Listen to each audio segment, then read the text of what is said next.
κόλπο της Γέρας. Ήρθα να κάνω ένα παιδάκι, να βγάλω κανένα πεσενάκι, να πάμε στο σπίτι.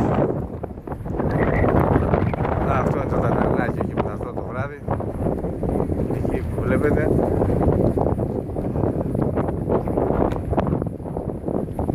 Και εδώ το λιμανάκι, Πυργή λέγεται. Και εδώ, κάτσε να ανέβω εδώ στο παγκάκι πάνω, να δείτε, εδώ είναι ο κόλπος.